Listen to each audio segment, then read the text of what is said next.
foot sometime. They smell like popcorn. Live streaming is on. The doesn't sound things right. I know. It's true. Would I lie? I trust but verify, right? The only way to do it is to find a dog. Yeah. Right. All right.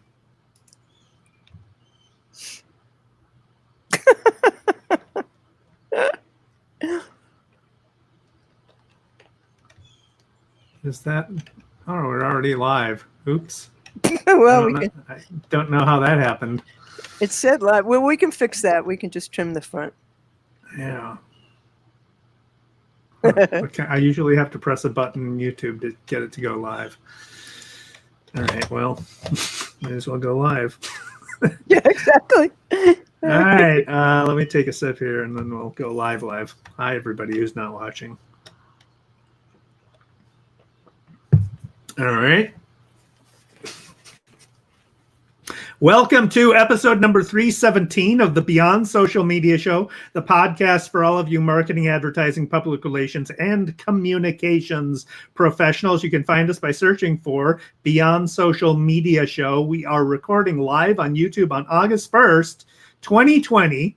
A lot of things to talk about this week, including Deadspin, Tick Tock, Tick Tock, Tick Tock, denying Holocaust deniers, You Can't Stop Us, Littlest Bailout Fund, Virtual Influencers, COVID Disinfo, Walmart Nazis, Conference Pause, Cancel Culture, Coronavirus Bubble, some stats on how people are behaving in their social circles under the new reality of the plague. But we started off with Best Story of the Week, and BL always has that honors. BL, what do you got? Well, I have this one in best because it shows that there may be a new model for publications that will be owned by the staff and who can vote out their editor. So I think this is extremely cool for that reason. 18 of the journalists who quit Deadspin last year in a protest have started a news site. And they call that Defector Media. And it's owned by the journalists. And they all lost their jobs like so many others, and so I think it's a hopeful sign that this is happening. And if you didn't know Deadspin, it was, even I liked it. It was an irreverent sports publication, and the new publication has no ads. It's supported by an $8 a month subscription with a discount for an annual subscription. And Tom Lay, who's a former feature editor at Deadspin, is the new editor-in-chief. And the staff is optimistic because the thinning of local sports sections, the dissolution of ESPN's magazine, and all the layoffs at Sports Illustrated may have created a vacuum for sports information. So the staff is going to be paid as money comes in. But importantly, they own their own intellectual property. That's not the case anywhere. And so that's a big deal, because if one of their stories becomes a Netflix or a Hollywood story, they get all the money. The dispute at Deadspin was about a story that was critical of the holding company and a couple of others that were not about sports. The new publication will be about sports and culture, so that if they want to write about something else, they can. One of the stories that that they wrote was about a pumpkin thief. And so G.O. Media, which also operates The Onion and Jezebel, such a troubled publication, The Root, and other websites, they told them, after they wrote a critical piece about the holding company, they said, you better stick to sports. And the staff felt that management had crossed the editorial line, and they all quit en masse. So most of the writers have followings of their own. And after they quit, they made a Twitter feed that's very popular called Undeadspin. And it highlights the articles that they each wrote in other outlets. And they also reprised their voice in pop-up blogs around the Super Bowl and again in April. So I think this is a bright future for journalism. Yeah, the key to making that work is the fact that a lot of the writers had their own followings on social Absolutely. media. But a lot of reporters for a lot of publications do. Yeah, that's kind of what The Athletic is all about. There's a lot of popular writers that write for that publication. It's excellent content for a sports fanatic. It's worth paying for because the writers are so talented and highly connected and everything. But they brought their audiences with them when they went there, and that's how that model can succeed. So very interesting. My top story is this just broke. So Reuters is reporting, the reporters are Echo Wang and Alexandra Alper, that ByteDance, the company that owns Tick Tock, the Chinese controlled company that owns Tick Tock, has agreed to divest the U.S. operations of Tick Tock completely in order to avoid getting banned by the Trump administration.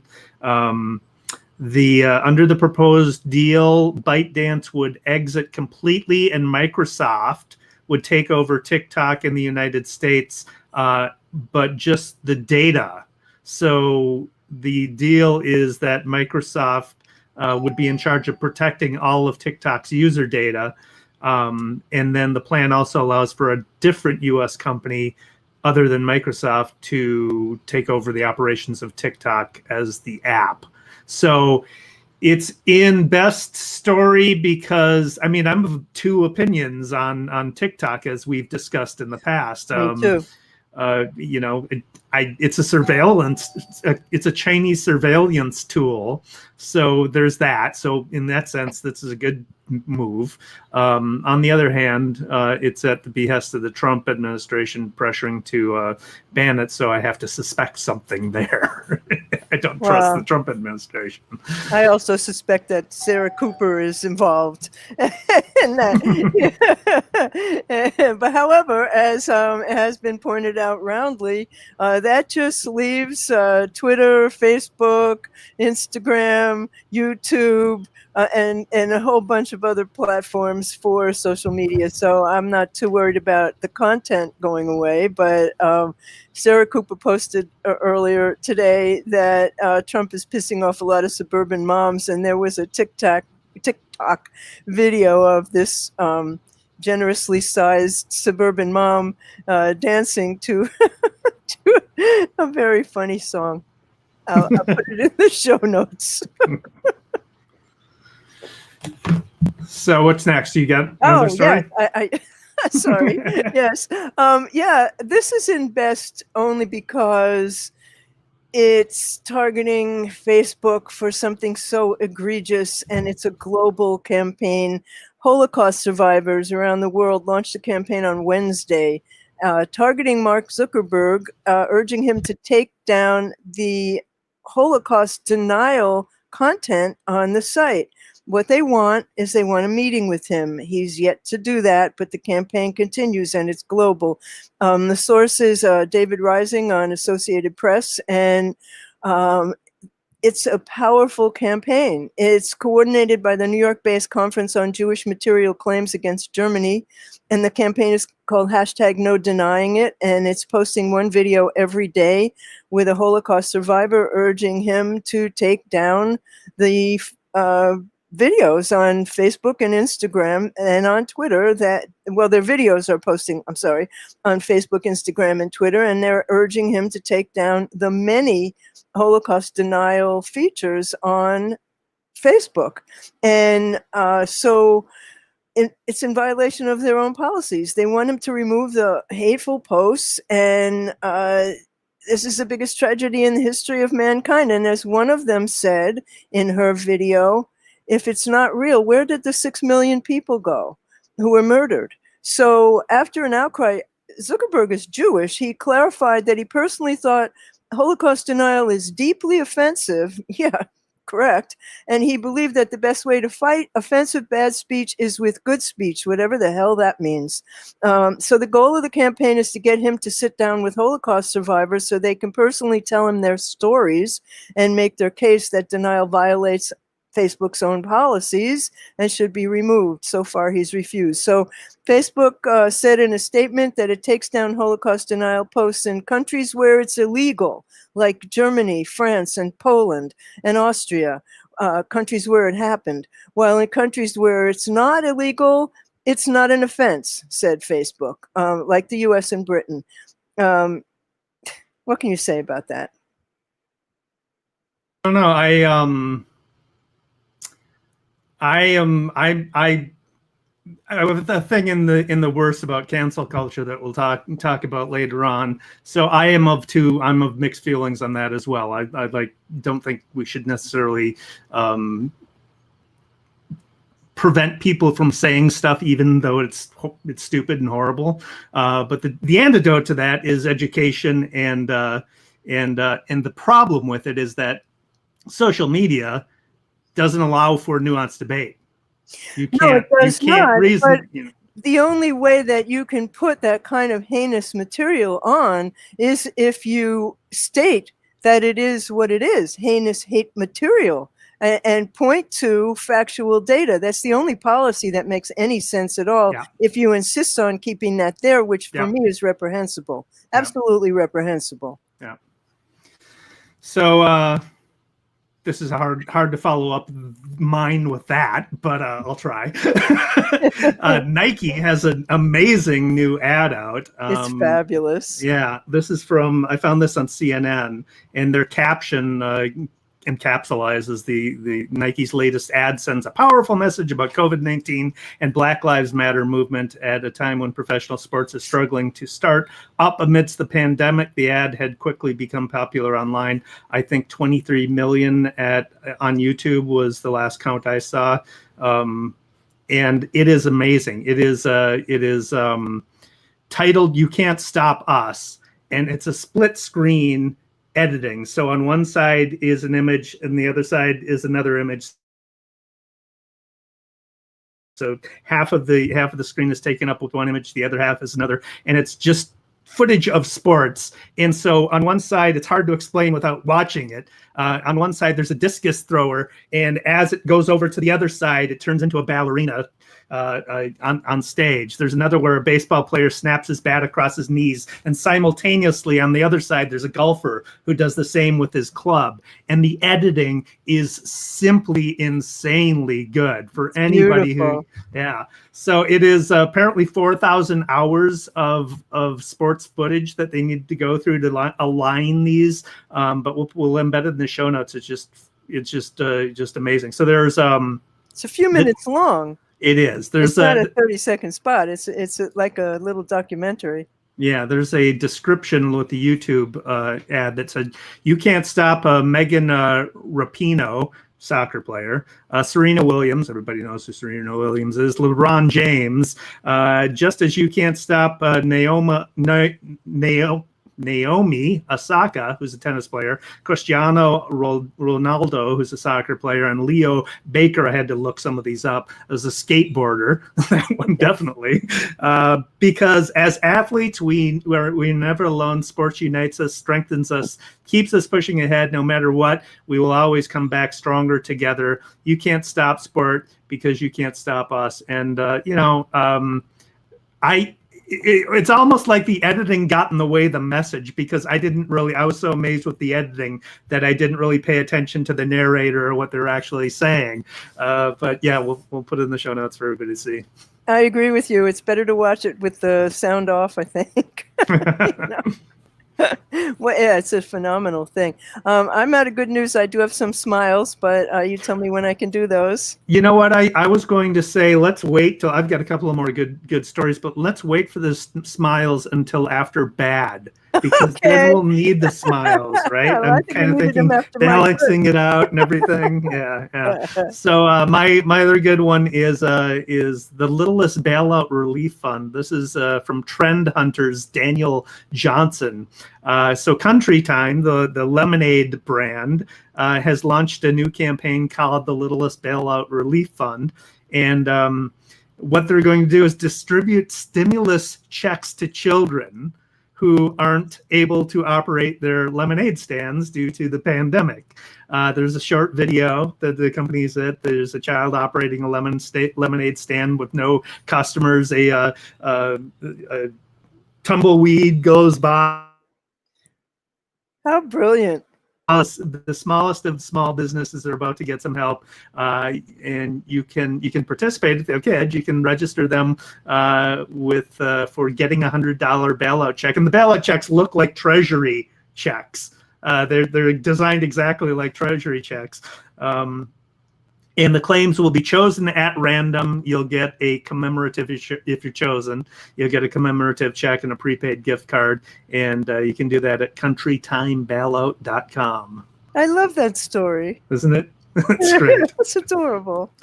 So another one, this is, we talked about this a couple of years ago.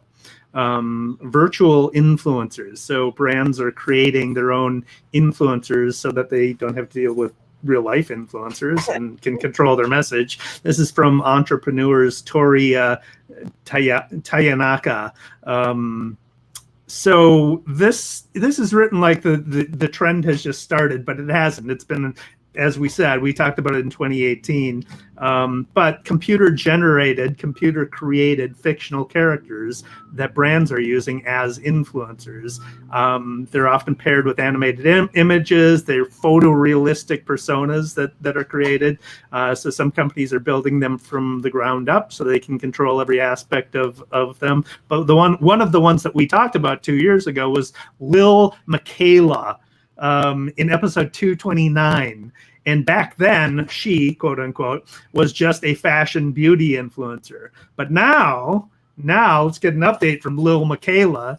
It was created by an LA-based firm called Brood. And now, here's a quote from the article. Now she's a regular face in fashion magazines, fronts a wide range of luxury brands. More than 80,000 people stream Lil Miquela songs on Spotify every month. She has given interviews from Coachella and shown off tattoo designed by an artist who inked Miley Cyrus. Until her creators revealed her true provenance, many of her fans were convinced she was a flesh and blood teenager. There's others. There's a Blocko, who is another Brood creation, who's sporting a streetwear style and tattoos. He describes himself as young robot sex symbol. There's a KNC's virtual kernel. There's Shudu Graham, which is another one we talked about 2 years ago. But we also wondered in episode 306 if the plague would pop the influencer button in a bubble, and I'm starting to think that maybe this is the answer: virtual influencers rather than real life ones. Wait, what? They have followings?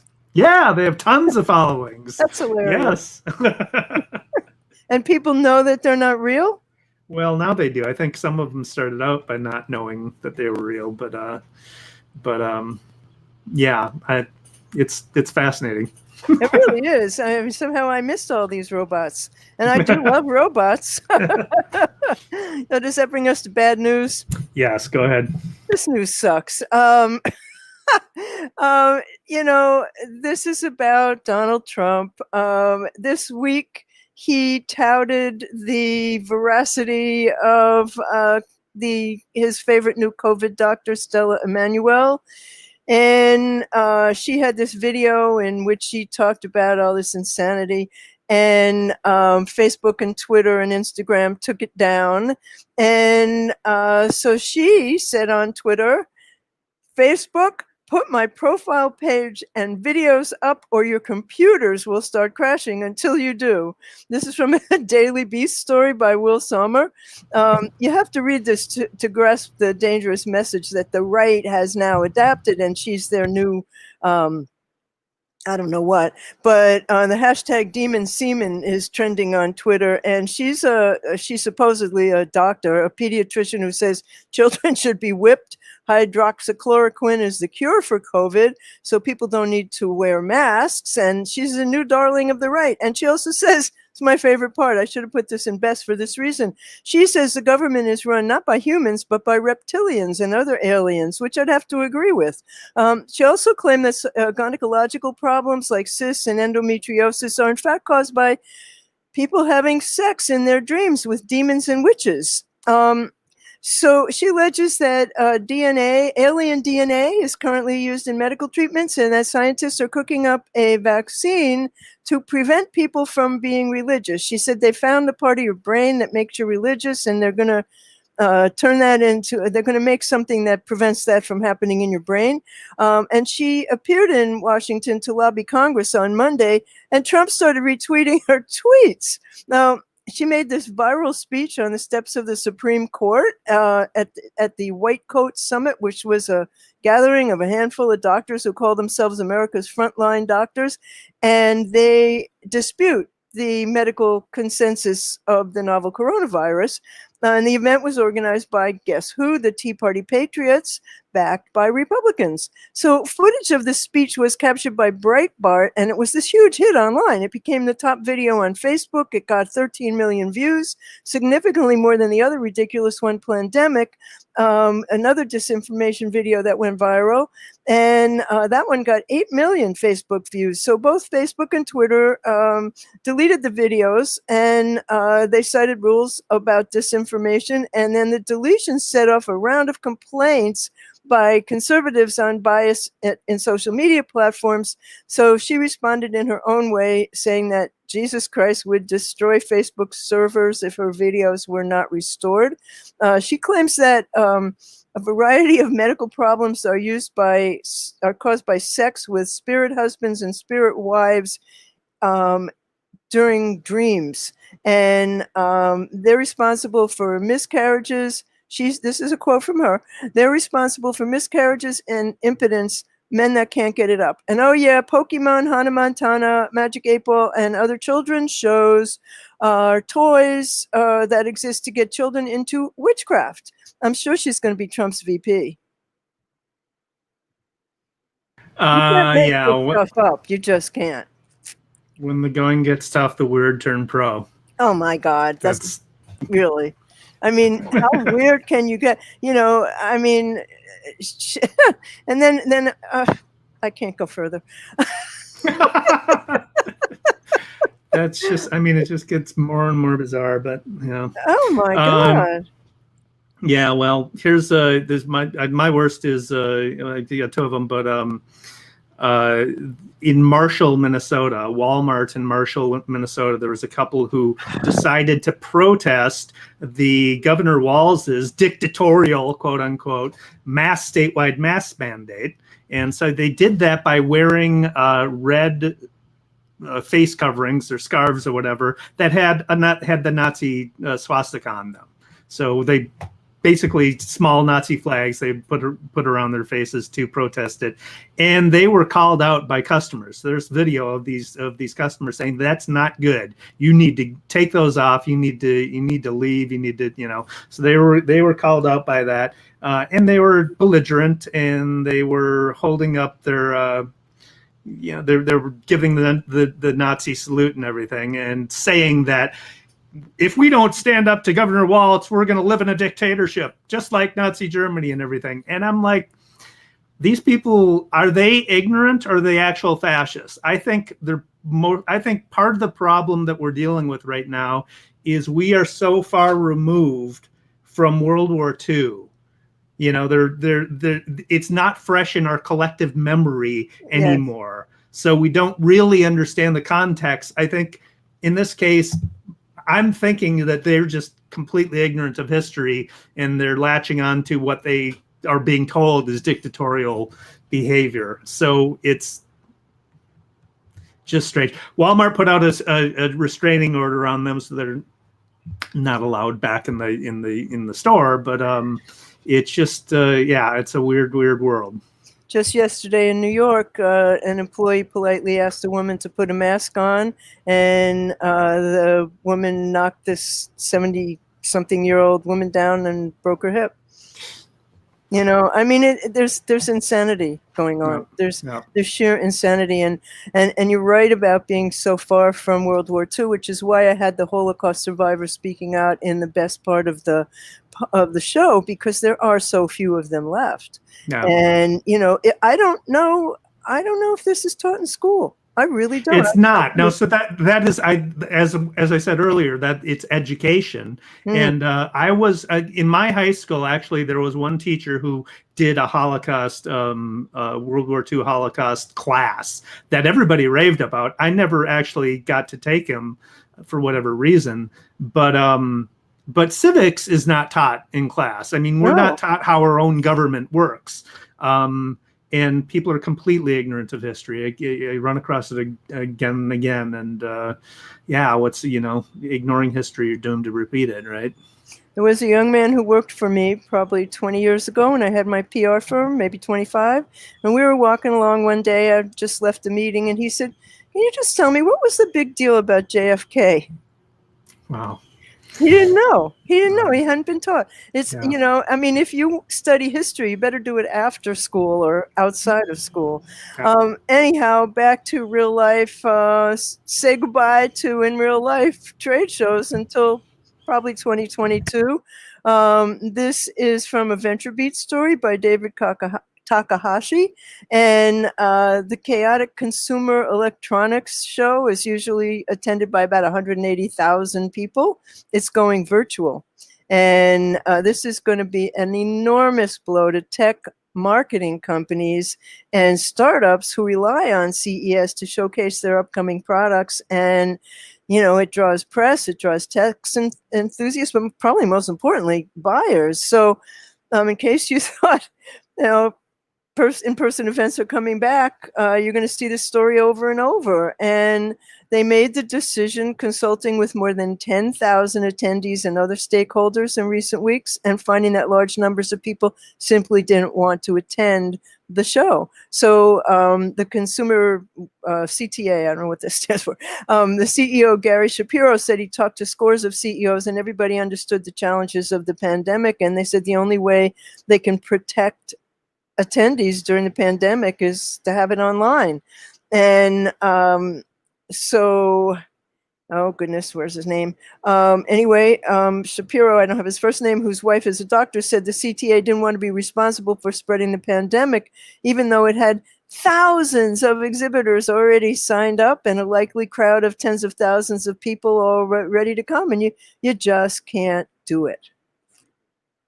I mean, there's the virus, and then there's the people, and I think people are getting smarter and smarter about being realistic about the risk associated with being in public with a lot of people. And Mike Lubavich, the epidemiologist at the University of Minnesota, one of the leading epidemiologists in the country, I read an interview with him. He doesn't think there's going to be a second wave. He thinks this is different, that it's going to be with us for a long time. Longer than a couple of years, like a decade or indefinitely.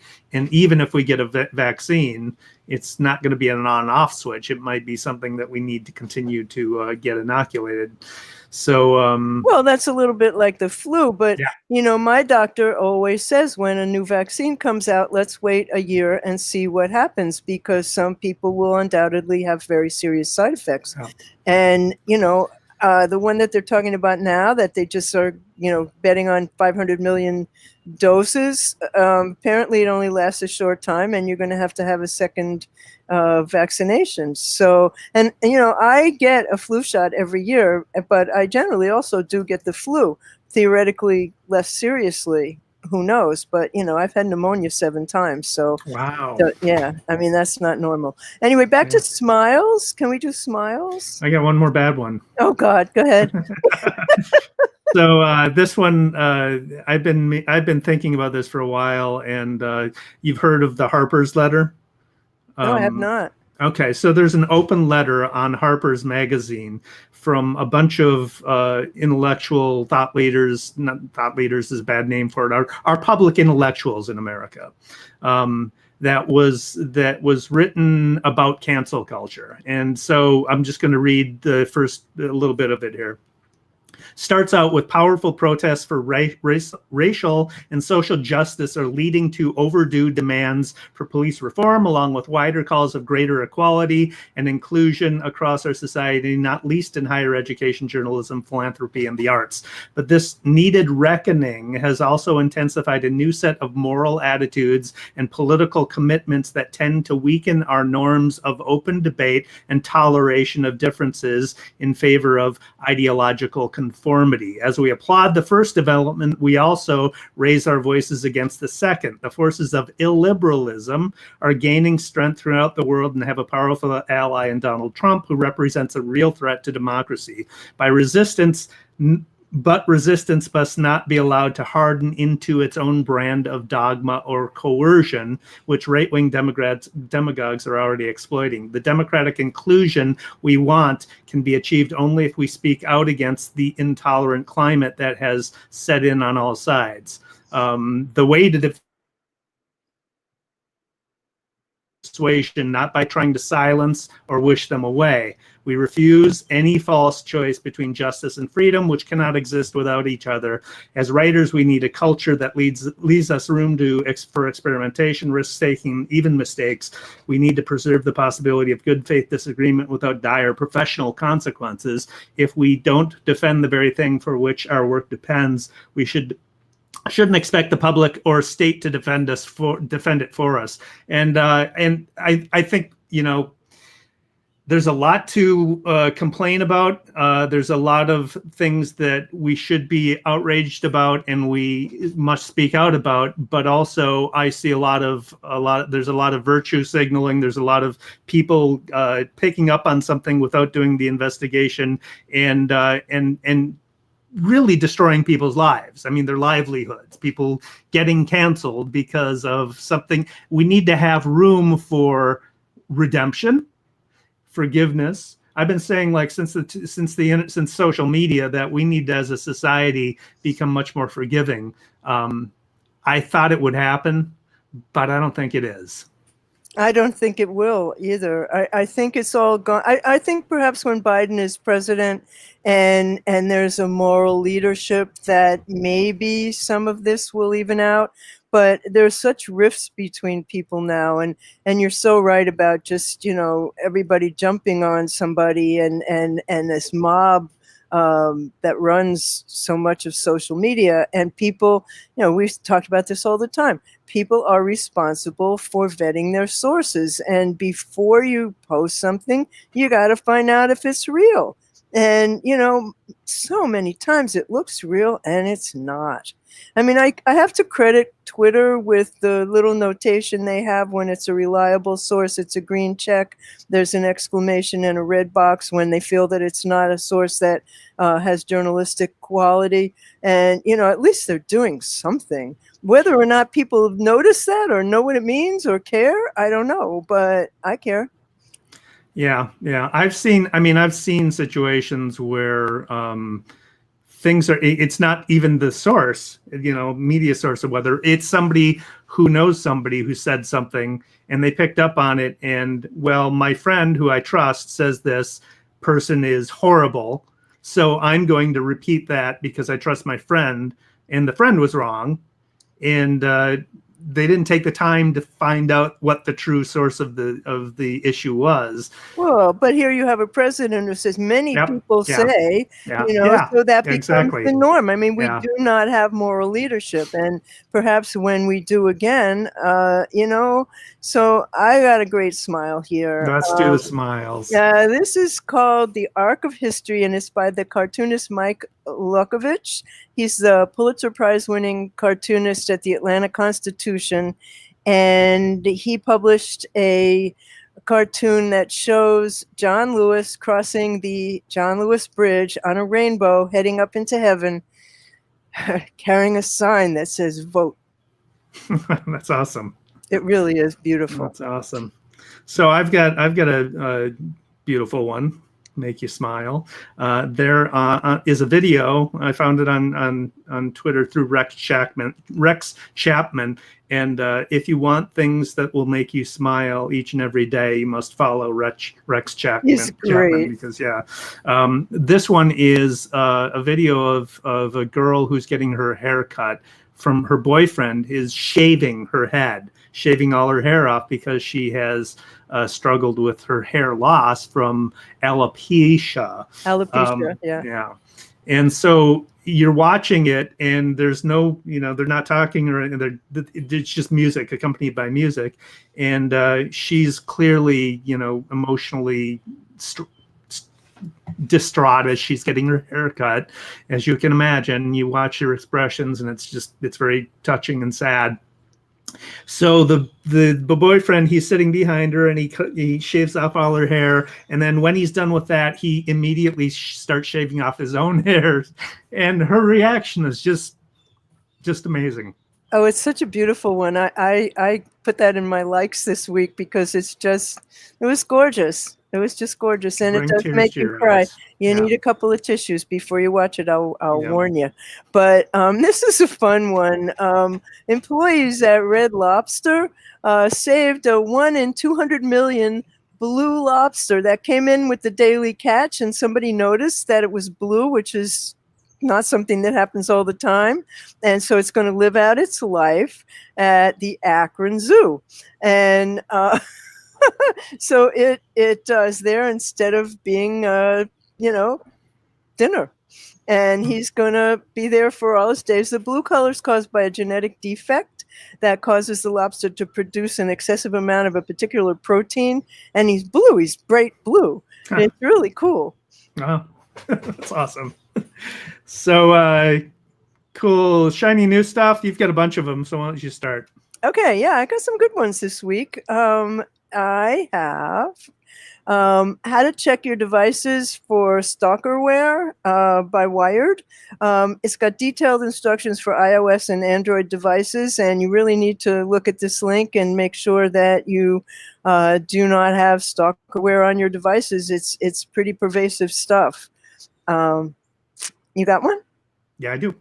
This is a trend discovery tool called Exploding Topics, and it basically surfaces trends. Just a website, you go to it and see what's trending. It's based on search data, but tracks trends anywhere from 1 month to 15 years. So you can choose the time frame in which the data is included, and it displays a graph, monthly search average, percentage of growth. The one that I found is psychological safety. And that is the ability to express oneself without fear of repercussions, based on what we were just talking about. This allows people to take risks, challenge assumptions, make mistakes, and learn. According to a 2-year study by Google, the highest performing teams have a high degree of psychological safety. Same thing applies with online debates. But then it also has related topics, which are psychological trauma, time, famine, and gaslighting. Time famine is the stress that occurs when you have too many things to do and not enough time to do them. But it's a cool tool for finding stuff you didn't know was trending, and it has some nice graphics and data to accompany it as well. Oh, I love that idea. Yeah. That's great.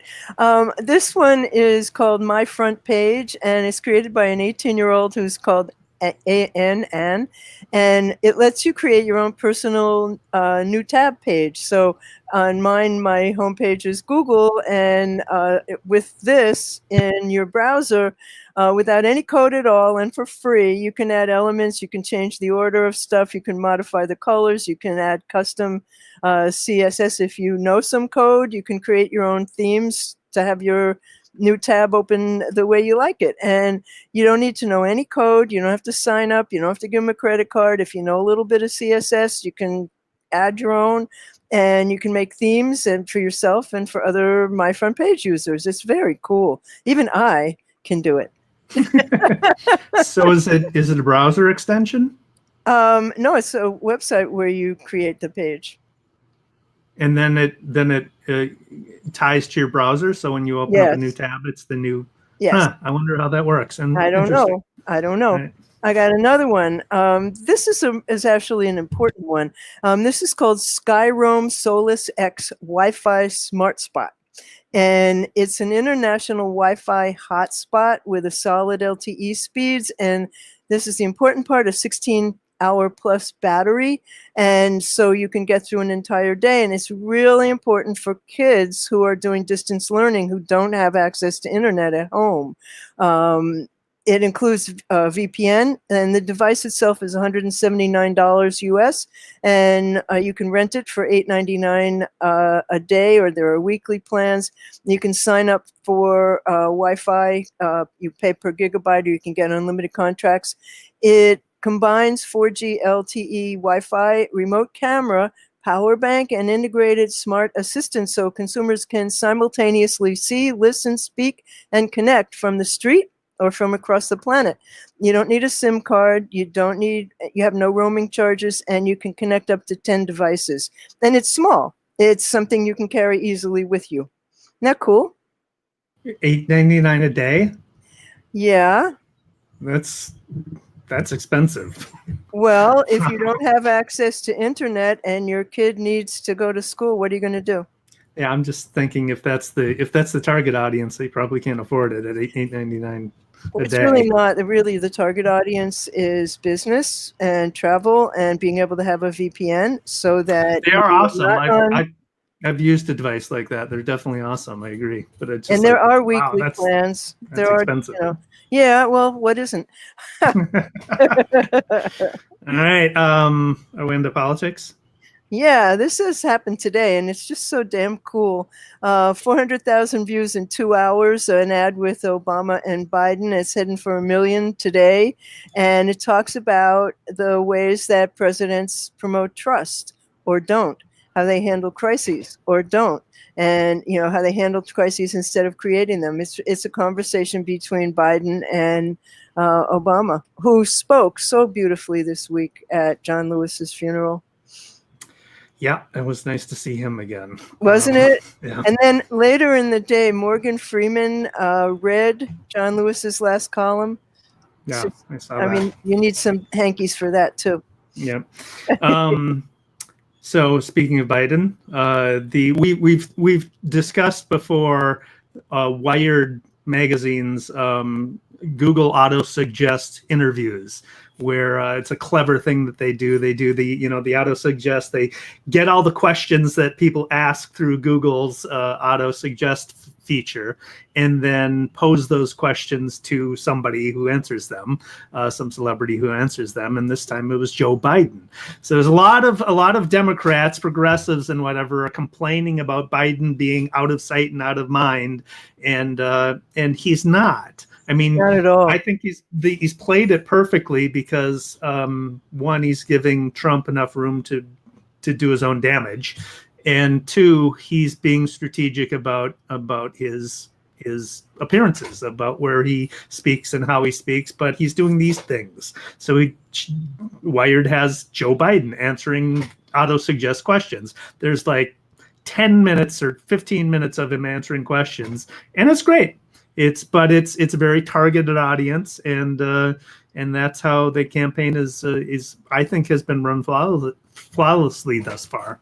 I do too. He's giving Trump enough rope to hang himself, and that doesn't take a lot of rope these days.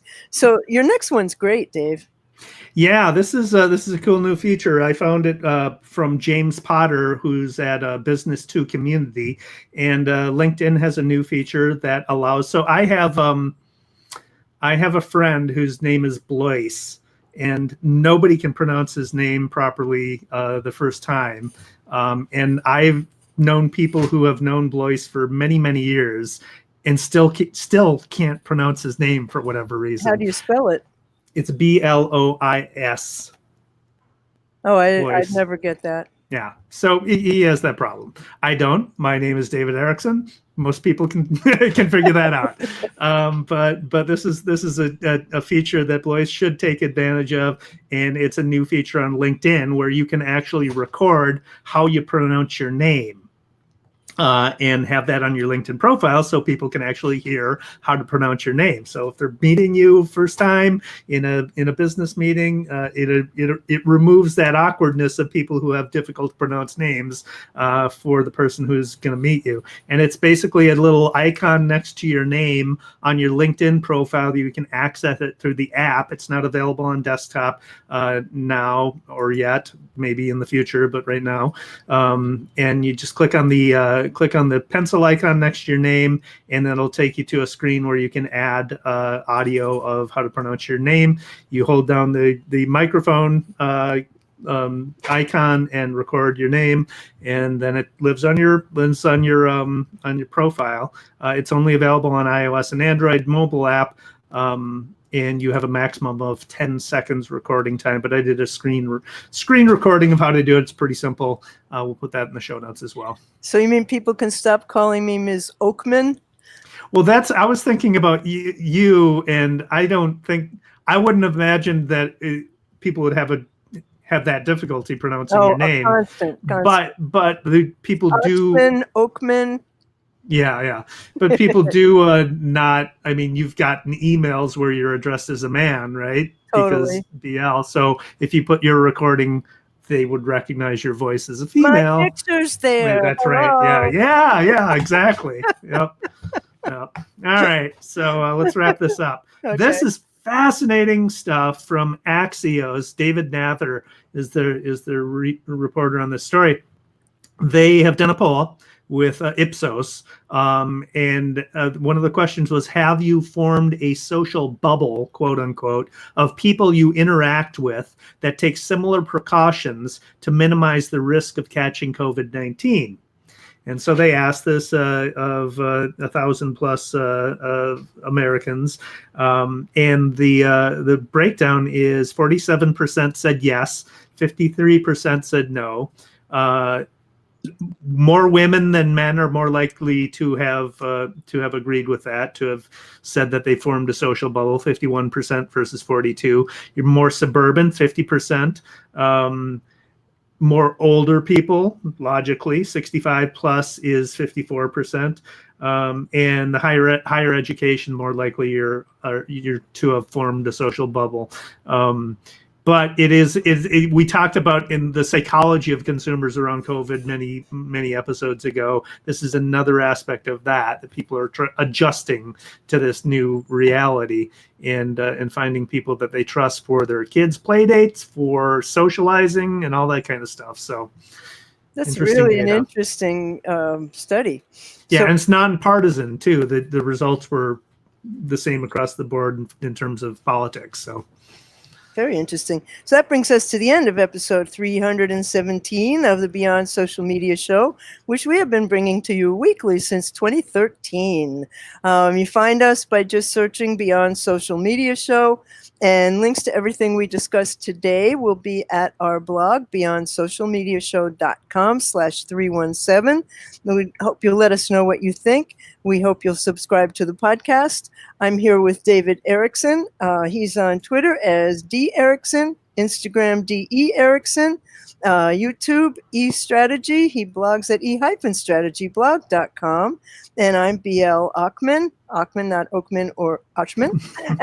And I'm on Twitter as What's Next. My blog is What's Next Blog. My YouTube channel is What's Next Blog.